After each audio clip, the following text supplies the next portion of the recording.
Hello बच्चों, आज हम हिंदी एनसीईआरटी का सप्लीमेंट्री बुक है आपकी एक भारत की खोज, उसका पहला अध्याय पढ़ेंगे जिसका शीर्षक है अहमदनगर का किला।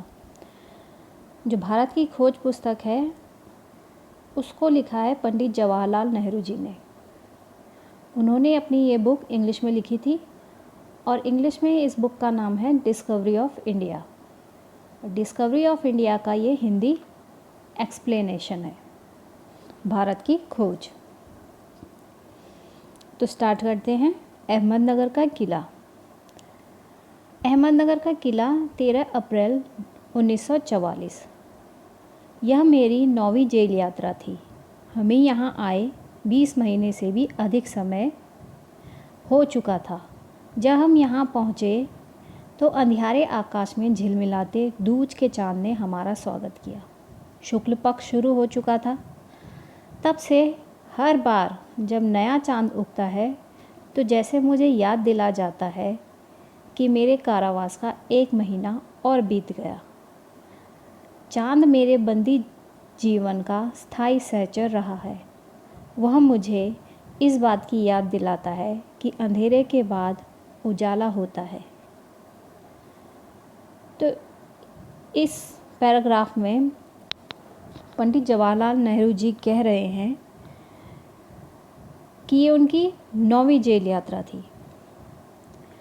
पंडित जवाहरलाल नेहरू जी ने जब ये पुस्तक लिखी थी तो उस समय वो जेल में थे और उन्होंने ये जो डिस्कवरी ऑफ इंडिया बुक है जो इंग्लिश में लिखी थी वो 13 अप्रैल 1944 से लिखनी शुरू की थी। और ये बुक उन्होंने अहमदनगर किले में लिखना शुरू किया था और इसे लिखने में उन्हें लगभग 5 महीने का समय लगा। इस पुस्तक में नेहरू जी ने सिंधु घाटी की सभ्यता, भारत की संस्कृति, भारत के विभिन्न धर्म, जटिल अतीत मतलब पास्ट, उसका बहुत सुंदर वर्णन किया है। अहमदनगर किले पाठ में नेहरू जी कह रहे हैं कि ये उनकी जब वो वहाँ पर अहमदनगर किले में उनको बंदी बना के लाया गया था तो वो उनकी 9वीं जेल यात्रा थी। वो कह रहे हैं कि जब उनको यहाँ पे लाया गया रात का समय था और शुक्ल पक्ष लगा हुआ था। शुक्ल पक्ष का मतलब होता है 15 दिनों का समय।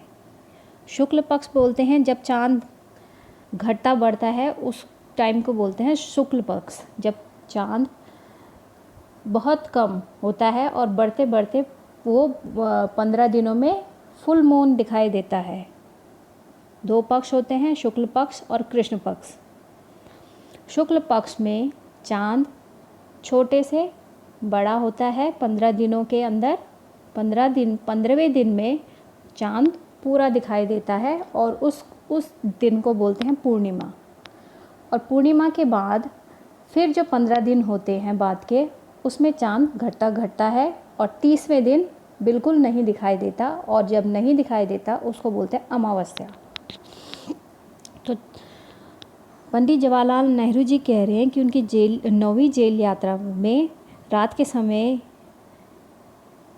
जब उनको यहाँ पर लाया गया था तो शुक्ल पक्ष शुरू हो चुका था और उनके बंदी जीवन का जो साथी था वो यही चाँद था।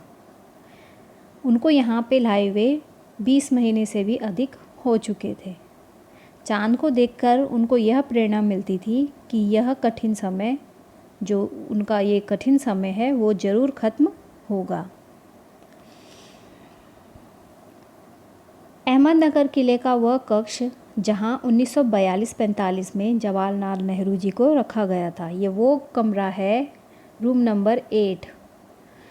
ये वो कमरा है जहाँ पे नेहरू जी को रखा गया था। अतीत का भार, अतीत मतलब पास्ट, भार मतलब बोझ। दूसरी जेलों की तरह यहाँ अहमदनगर के किले में भी मैंने बागवानी करना शुरू कर दिया। मैं रोज़ कई घंटे तपती धूप में भी फूलों की क्यारियाँ बनाने में बिताने लगा। मिट्टी बहुत ख़राब थी, पथरीली और पुराने मलबे और अवशेषों से भरी हुई। चूँकि यह इतिहास स्थल है इसलिए अतीत में इसने कई युद्ध और राजमहलों की दुर्भिसंधियाँ देखी हैं। यहाँ का इतिहास बहुत पुराना नहीं है। घटनाओं की दृष्टि से इसकी कोई विशेष अहमियत भी नहीं है, पर इससे जुड़ी एक घटना आज भी याद की जाती है। यह घटना है चांद बीबी नाम की एक सुंदर महिला के साहस की कहानी, जिसने इस किले की रक्षा के लिए अकबर की शाही सेना के विरुद्ध हाथ में तलवार उठाकर अपनी सेना का नेतृत्व किया। पर अंत में उसकी हत्या उसके अपने ही एक आदमी के हाथों हुई। जो पंडित जवाहरलाल नेहरू जी बोल रहे हैं कि यहाँ पर जब इस किले में उनको और उनके साथ वालों जो भी बंदी थे, उनको रोज़ कई घंटे तपती धूप में ख़राब मिट्टी में खुदाई का काम करना पड़ता था। किले से जुड़ी कोई भी विशेष घटना नहीं है, लेकिन एक घटना है जिसके बारे में पंडित जवाहरलाल नेहरू जी कहते हैं कि वहाँ पर वो जो अहमदनगर का किला था वो चांद बीबी का था। चांद बीबी एक साहसी महिला थी। उनके साहस की कहानियाँ आज भी बताई जाती हैं। उस चांद बीबी ने अपनी किले की रक्षा के लिए अकबर जैसे महान योद्धा की शाही सेना से युद्ध किया, लेकिन उसी के एक आदमी ने चांद बीबी की हत्या कर दी। चांद बीबी के ही एक आदमी ने लास्ट में उनकी हत्या कर दी। खुदाई के दौरान हमें ज़मीन की सतह के बहुत नीचे दबे हुए प्राचीन दीवारों के हिस्से और कुछ गुंबदों और इमारतों के ऊपरी हिस्से मिले। हम बहुत दूर नहीं जा सके क्योंकि न तो अधिकारियों से इसकी मंजूरी मिली और न ही हमारे पास इस काम को जारी रखने के साधन थे। अब मैंने कुदाल छोड़कर हाथ में कलम उठा ली, पर मैं जब तक आज़ाद नहीं हो जाता और कर्म के माध्यम से वर्तमान को अपने अनुभव का हिस्सा नहीं बना लेता, मैं उसके बारे में नहीं लिख सकता। न ही पैगंबर की भूमिका अख्तियार कर मैं फ़िलहाल भविष्य के बारे में लिख सकता हूँ। बचा रहता है अतीत, पर मैं उसके बारे में भी किसी इतिहासकार या विद्वान की तरह विद्वतापूर्ण शैली में नहीं लिख सकता।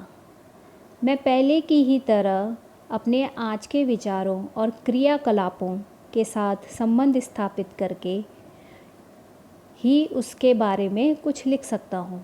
गेटे ने एक बार कहा था कि इस तरह का इतिहास लेखन अतीत के भारी बोझ से एक सीमा तक राहत दिलाता है। बागवानी करते समय जब पंडित जवाहरलाल नेहरू और उनके बंदी साथी जब बागवानी कर रहे थे, तो उस समय खुदाई में उनको बहुत पुराने प्राचीन अवशेष मिले। अवशेष मतलब रिमेन्स, प्राचीन मतलब बहुत पुराना। जब उन्होंने खुदाई करी तो ज़मीन के नीचे पुरानी दीवारों के कुछ हिस्से मिले, गुंबदों और इमारतों के ऊपरी हिस्से मिले। गुंबद मतलब जो गोल छत होती है उसको बोलते हैं गुंबद। उस गुंबदों के ऊपरी हिस्से मिले। जब उन्होंने और खुदाई शुरू की तो उन्होंने जब और खुदाई करने के लिए अधिकारियों से, जो अंग्रेज़ अधिकारी थे, उनसे सामान मांगा तो उन्होंने खुदाई रोकने का उनको आदेश दिया। जब खुदाई रोकने का आदेश मिला उनको, तो नेहरू जी ने कुदाल की जगह कलम उठा ली।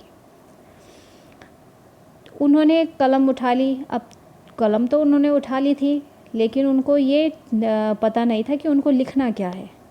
वर्तमान का अनुभव भी वो लिख नहीं सकते थे, क्योंकि अभी जो घट रहा था वो पूरी तरह नहीं कंप्लीट हुआ था। इसीलिए उन्होंने वर्तमान के बारे में नहीं लिखा। भविष्य के बारे में उनको कुछ पता नहीं था कि आगे क्या होने वाला है। आगे के बारे में भी वो कुछ नहीं लिख सकते थे, उससे वो काफ़ी अनजान थे।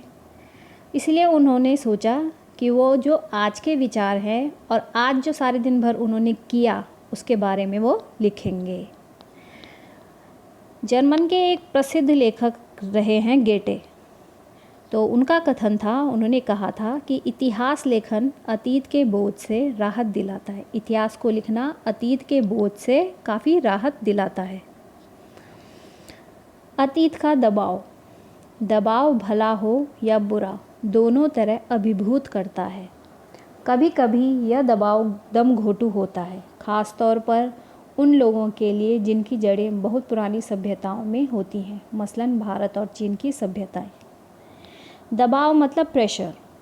दबाव जो प्रेशर है वो अच्छा भी होता है, बुरा भी होता है और कभी कभी दम घोटने वाला भी होता है। जैसे दम घोटने वाला, जैसे भारत और चीन की सभ्यताएं। आखिर में विरासत क्या है? मैं किन बातों का उत्तराधिकारी हूँ? क्या उन सब का जिसे मानवता ने दसियों हजारों साल के दौरान हासिल किया? उसकी विजयों के उल्लास का, उसकी पराजयों की दुखद यंत्रणा का, मानव के उन हैरत अंगेज साहसिक कार्यों का जिनकी शुरुआत युगों पहले हुई और जो अब भी जारी है और हमें आकर्षित करती है। मैं इस सब का वारिस हूँ, साथ ही उस सब का भी जिसमें पूरी मानव जाति की साझेदारी है। हम भारतवासियों की विरासत में एक ख़ास बात है जो अनोखी नहीं है, क्योंकि कोई व्यक्ति औरों से एकदम अलग नहीं होता। अलबत्ता एक बात हम लोगों में विशेष रूप से लागू होती है, जो हमारे रक्त, मांस और अस्थियों में समाई है। इसी विशेषता से हमारा वर्तमान रूप बना है और हमारा भावी रूप बनेगा। इस विशिष्ट विरासत का विचार और वर्तमान पर इसे लागू करने की बात एक लंबे अरसे से मेरे मन में घर किए है। मैं इसी के बारे में लिखना चाहता हूँ। विषय की कठिनाई और जटिलता मुझे भयभीत करती है। मुझे लगता है कि मैं सतही तौर पर इसका स्पर्श ही कर सकता हूँ। पंडित जवाहरलाल नेहरू जी बोल रहे हैं कि हमें विरासत में काफ़ी सारी चीज़ें मिली हैं। उत्तराधिकारी, विरासत में उत्तराधिकारी मिले हैं। उत्तराधिकारी जो हमारे पहले के लोग जिन्होंने काफ़ी सारे साहस भरे काम किए, उन सब का इफ़ेक्ट, उन सब का प्रभाव हमारे आज के जीवन में भी पड़ता है। जो पहले के लोगों ने जो भी काम किए हैं, अच्छे बुरे, उनका असर हमारे आज के जीवन में भी पड़ता है। उन जो पहले के लोग थे उन्होंने खुशी दुख जो भी सहा होगा, उसका हमारे जीवन में आज भी प्रभाव देखने को मिलता है। पहले के लोगों ने हार जीत, ये सब दुख यंत्रणा, ये सब सहे होंगे जो हमें आज भी प्रभावित करते हैं। लेकिन भारतीयों की एक ख़ास बात के बारे में जब पंडित जवाहरलाल नेहरू ने कहा है कि उनके विचारों में समानता देखने को मिलती है, चाहे वो पूरब पश्चिम उत्तर दक्षिण कहीं भी हों, तो भारतीयों के में एक ख़ास विशेषता होती है कि उनके विचारों में समानता होती है। वो एक जैसा सोचते हैं और उनको जो विरासत मिली है अपने पूर्वजों से, उनको वो संभाल कर रखते हैं। ये भारतीयों की खास बात है। तो आज़ादी पाने तक भारतवर्ष के अतीत और वर्तमान पर लिखने का निश्चय किया पंडित जवाहरलाल नेहरू जी ने। उन्होंने ये तय किया कि जब तक आज़ादी नहीं मिल जाती तब तक वो अतीत और वर्तमान पर लिखने का काम करेंगे।